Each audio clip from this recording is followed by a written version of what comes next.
Melihat perkembangan bahasa, tutur kata, dan unggah-ungguh anak sekarang cukup memprihatinkan.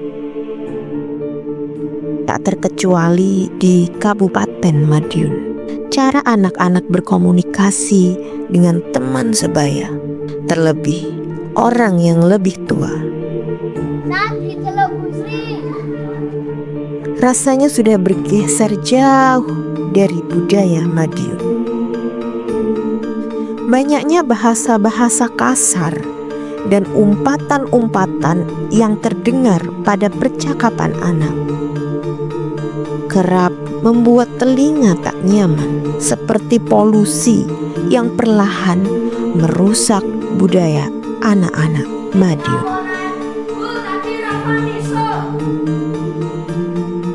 Tidak hanya itu, nilai-nilai kesopanan dan unggah-ungguh anak seolah mulai terkikis dan hilang.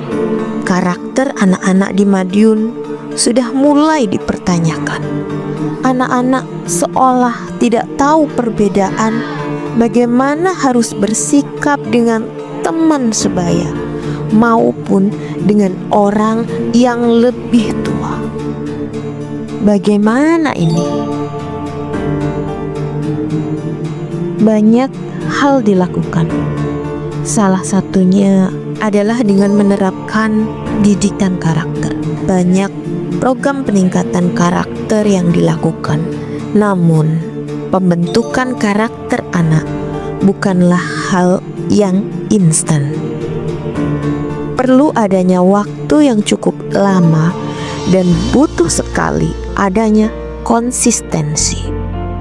Menurut saya, sebenarnya untuk memperbaiki karakter anak tidak perlu jauh-jauh.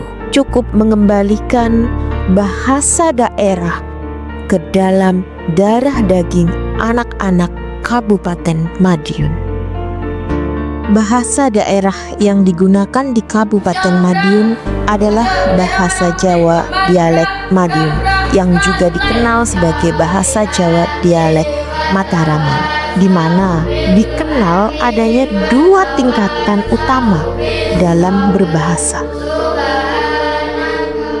Yang pertama, ngoko. Tingkatan ini dianggap sebagai bentuk bahasa Jawa yang paling informal dan akrab.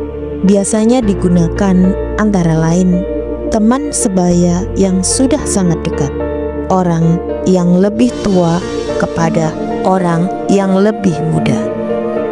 Kromo. Tingkatan ini dianggap sebagai bentuk bahasa Jawa yang lebih formal dan sopan.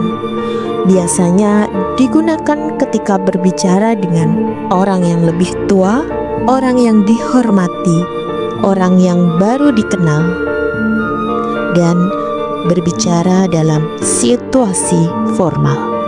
Jika dua hal itu saja bisa diterapkan dan mendarah daging pada diri anak, dapat dipastikan mereka akan mempunyai karakter dan unggah-ungguh yang baik.